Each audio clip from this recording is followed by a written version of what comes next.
Inspired by traditional Indian music, I often put what's called a drone in my tracks.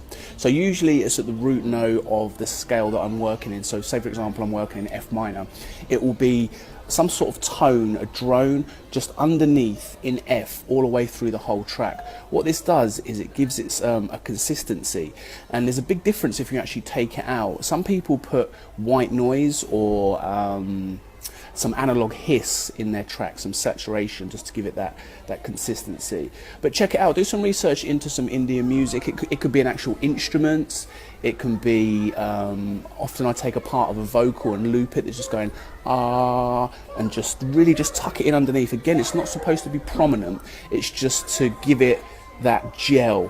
But check it out and enjoy the drone. If you're liking these videos, please do share. Peace.